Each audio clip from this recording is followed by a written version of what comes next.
औज़ुबिल्लाहिमिनश्शैतानिर्रजीम बिस्मिल्लाहिर्रहमानिर्रहीम। अस्सलामु अलैकुम students, welcome to the next lecture of logic gates. ठीक है, इसमें हमने मज़ीद आगे और गेट को सीखना है कि जो नेक्स्ट हमारा गेट है, दो गेट्स हम पढ़ चुके थे, नॉट गेट और एंड गेट। उसमें हमने ये सीखा था, थोड़ा सा अगर मैं रिवाइज़ करता चलूँ, जो नॉट गेट था वो एक इन्वर्टर था जिसका एक इनपुट था एक आउटपुट था, और अगर इनपुट पर ज़ीरो होता था तो आउटपुट पर आपको वन मिलता था, इनपुट पर वन तो आउटपुट पर ज़ीरो। ठीक है, और उसके बाद जब एंड गेट की बात आई तो वहाँ पर फ़िलहाल हमने देखा कि उसके टू इनपुट्स थे और वन आउटपुट था एंड में, और उसका जो ऑपरेशन था वो जस्ट लाइक अ मल्टीप्लिकेशन। ठीक है, क्या मतलब कि अगर इनपुट पर दोनों वन हैं तो तब आपको वन मिलेगा, अगर उनमें से कोई एक भी ज़ीरो हो जाए तो आपका जो आउटपुट है वो ज़ीरो हो जाएगा। ठीक है, वो मल्टीप्लिकेशन का अगर आप जहन में रखोगे ना तो आपको एंड गेट की समझ आएगी, और उनके हमने सिंबल्स देखे थे। आज हम तीसरा गेट देखेंगे, तीसरा बुनियादी जो गेट है लॉजिक गेट, वो हम देखेंगे और समझने की कोशिश करेंगे। सिंपल है, मुश्किल नहीं है। और गेट, ठीक है, और गेट को सबसे पहले तो आप देखें इसका सिंबल इस तरह से है। ठीक है, ये इस तरह का अगर आपको सिंबल नज़र आ जाए, ये बार बार आप इसको बनाओगे तो आपको याद हो जाएगा। ठीक है, नॉट गेट का हमने देखा, एंड गेट का हमने देखा जो डी टाइप का था, और ये इस तरह का जो सिंबल होता है, ठीक है, इसे कहा जाता है और गेट। और अगर आपको इस तरह का सिंबल दे दिया जाए जिसमें बैक एंड पे टू लाइंस हैं और आउटपुट पर एक लाइन है, तो आपको फ़ौरन समझ आना चाहिए कि यार ये और गेट को रिप्रेजेंट कर रहा है, और इस इन टू लाइंस का मतलब है कि टू इनपुट्स हैं और एक आउटपुट है। ये लाइंस तीन भी हो सकती हैं, याद रहे। सिर्फ नॉट गेट ऐसा गेट है जिसमें इनपुट पर एक ही लाइन नज़र आएगी, क्योंकि उसके लिए इनपुट एक ही चाहिए होता है, क्योंकि उसने सिर्फ इन्वर्ट करना है और तो कुछ करना नहीं है। जबकि एंड गेट में आपने देखा है कि उसमें मल्टीप्लिकेशन हो रही होती है, तो उसके लिए ज़रूरी है कि जो इनपुट है वो एक से ज़्यादा हो। ठीक है, तो टू लाइन्स का मतलब है टू इनपुट्स, अगर तीन है तो मतलब है तीन इनपुट, लेकिन आउटपुट एक ही होगा, ये याद रखें। तो और गेट का ये आपने देख लिया कि निशान ये होता है, और बहुत आसान मैं आपको कर दूं। और गेट का मतलब ये होता है, इसमें जो ये फंक्शन कैसे करता है, आप जो इसको इनपुट देते हो, इनपुट पे वन या ज़ीरो देते हैं, ये एडिशन का प्रोसेस अप्लाई करता है। एडिशन का, मल्टीप्लिकेशन में क्या था, वन ज़ीरो का जब आप मल्टीप्लाई करते हैं, ठीक है, तो उसमें आउटपुट पे ज़ीरो कब आएगा कि अगर दोनों में से कोई एक ज़ीरो हो जाए तो मल्टीप्लाई में क्या हो जाएगा, आपका रिज़ल्ट ज़ीरो हो जाएगा। जबकि एडिशन में क्या होगा, एडिशन में क्या होगा, यहाँ पर देखें, अगर एक वन है एक ज़ीरो है तो वन प्लस ज़ीरो क्या होगा, वन। एंड में क्या था, वन ज़ीरो ज़ार, वहाँ ज़ीरो हो रहा था क्योंकि मल्टीप्लिकेशन का कॉन्सेप्ट वहाँ पर चल रहा है। यहाँ पर चूंकि एडिशन का कॉन्सेप्ट चल रहा है तो one plus zero one, one plus one याद रखें वन होगा यहाँ पर। ठीक है, एडिशन के अंदर वन प्लस वन आपके यहाँ पर आउटपुट में आप याद रखें हमेशा वन लिखा जाता है। सही है, एक तो मैंने आपको बाइनरी एडिशन बताई थी ना, जो बाइनरी अरिथमेटिक के अंदर थी, वो उसको अपने जहन में रखें, वो एक अलग टॉपिक के तौर पे रखें। और यहाँ पर आपने जहन में रखना है कि जब वन प्लस वन फ़िलहाल आप कर रहे हो, वन प्लस वन, ठीक है, तो वो आपके पास आउटपुट पे क्या नज़र आएगा, वन नज़र आएगा। और गेट के लिए ये जहन में रखना है। तो और गेट के लिए सवाल ये है कि फिर आउटपुट पे ज़ीरो कब होगा, तब होगा जब दोनों ज़ीरो हो जाएंगे। जाहिर बात है, एडिशन में किसी एक के ज़ीरो होने से आउटपुट ज़ीरो नहीं होगा, जब दोनों ज़ीरो होंगे, ज़ीरो प्लस ज़ीरो देखें तब ज़ीरो हो रहा है, वन प्लस ज़ीरो वन, या इधर ज़ीरो हो इधर वन हो फिर भी वन प्लस ज़ीरो क्या होगा, वन। और अगर दोनों वन हो तो टू नहीं है, क्योंकि देखिए हम बाइनरी की बात कर रहे हैं ना, बाइनरी में या ज़ीरो है या वन है। तो और गेट में जब आप वन और वन करोगे तो आउटपुट क्या होगा इसका, वन, यानी कि ऑन। ये चीज़ आपने जहन में रखनी है और गेट के लिए। ये इसका ट्रुथ टेबल है।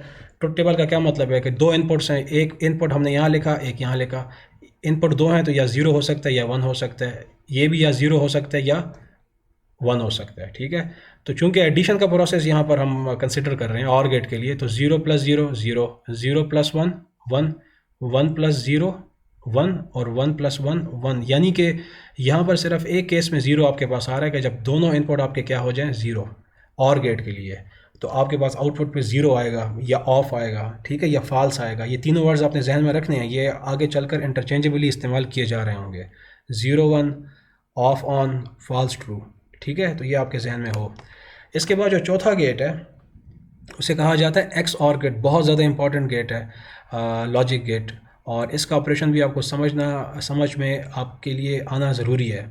तो थोड़ा सा इसको पढ़ भी लेते हैं कि X or is the short way to say exclusive or gate. ठीक है, नाम इसका है एक्सक्लूसिव और, लेकिन शॉर्टकट में इसको एक्स और कहा जाता है।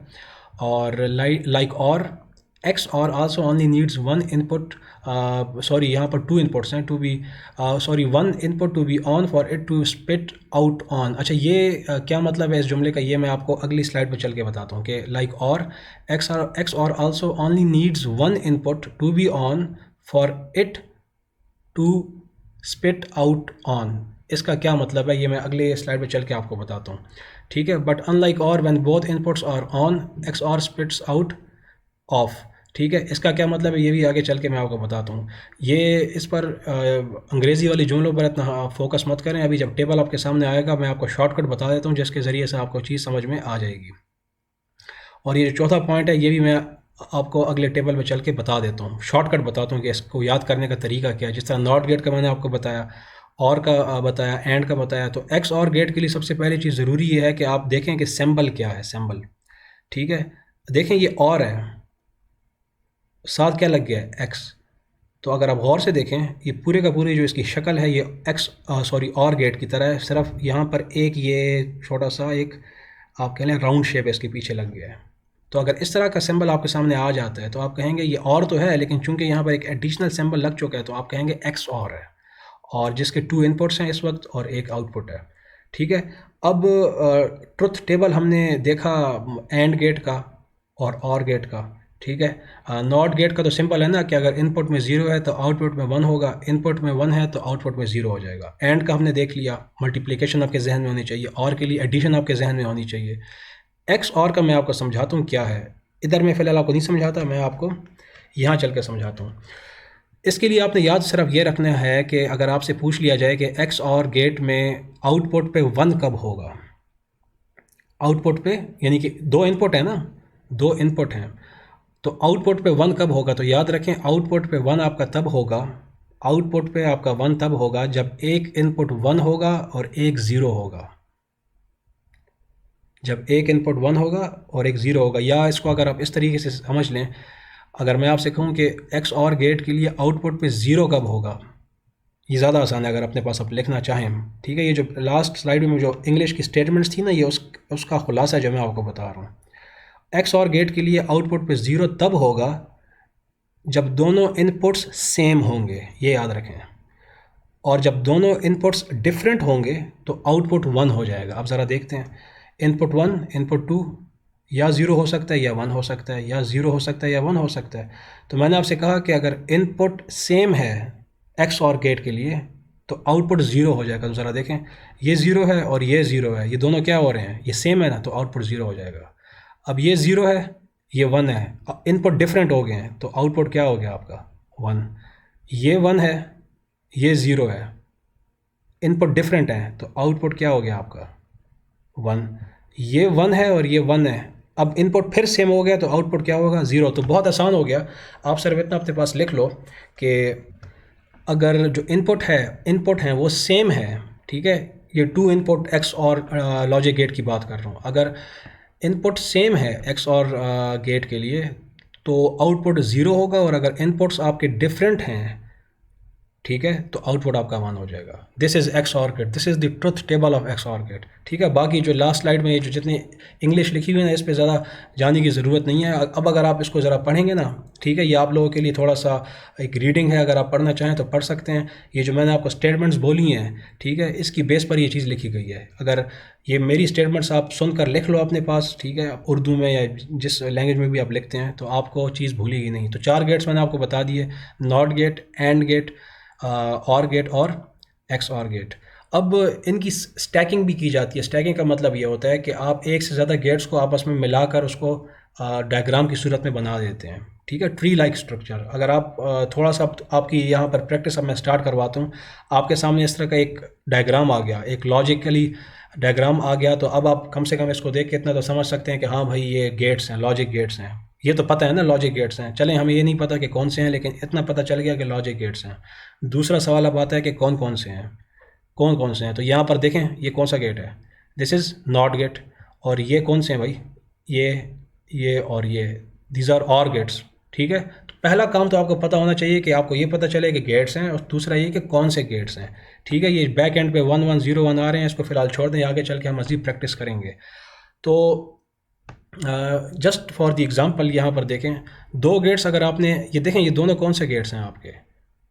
नॉट, या आप कह लें नॉट गेट या इन्वर्टर हैं आपके, ठीक है। अब आप कहेंगे यहाँ पर बबल नहीं है, ना हो, अगर अंदर नॉट लिखा हुआ है तो वो नॉट ही कंसिडर किया जाएगा, ठीक है। अगर नॉट नहीं लिखा हुआ तो आगे बबल होगा।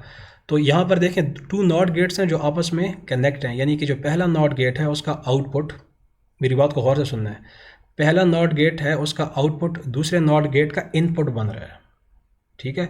तो पहले नॉट गेट को हमने इनपुट दिया, क्या बिट क्या दी हमने? 1, यानी कि ऑन।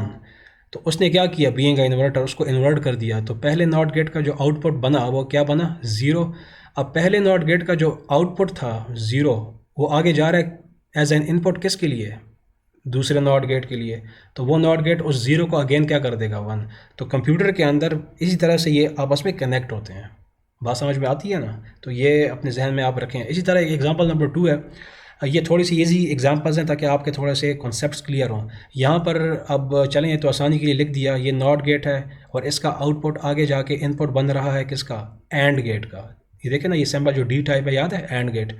तो एंड गेट को एक इनपुट तो मिल रहा था पहले से 1, लेकिन जो दूसरा इनपुट है हमने क्या किया, दूसरा इनपुट हमने कहाँ से लिया?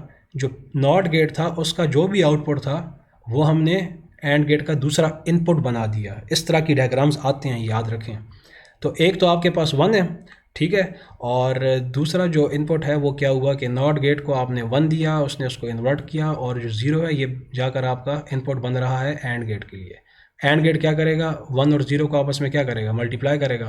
तो आउटपुट क्या आ रहा है आपके पास? 0, ठीक है। तो इस तरह के जब लॉजिक डायग्राम्स आपको दिए जाएं, ठीक है, जिसमें कि आपसे कहा जाए कि ये फ़लाँ फ़लाँ इन्फॉर्मेशन है, तो बताओ आउटपुट। देखें, आउटपुट हमेशा जो लॉजिकल डायग्राम है ना उसका एक ही होगा ये।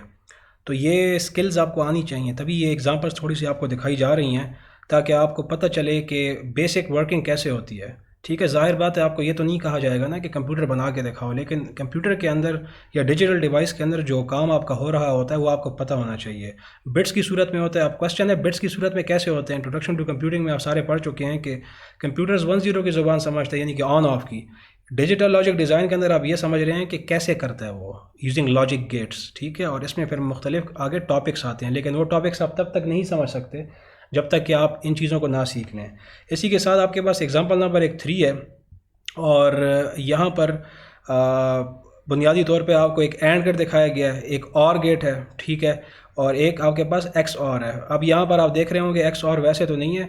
देखें, एक चीज़ याद रखें, अगर आपको इस तरह का डायग्राम दे दिया जाए और अंदर आपके लॉजिक गेट के नाम लिखे जा चुके हैं तो बस फिर तो ठीक है, लेकिन अगर अंदर नाम नहीं लिखे हुए तो यकीनन फिर आपको ऐसे एग्जैक्ट वही डायग्राम्स दिए जाएंगे जो कि मैंने अभी आपको बताए हैं। तो आपको पता होना चाहिए कि अगर नाम ना लिखे गए हों तो सिंबल देखकर आप कैसे पता लगा लोगे कि ये कौन सा वो है लॉजिक गेट है। तो अब यहाँ पर देखें 3 लॉजिक गेट हैं, एंड गेट, और गेट, एक्स और गेट।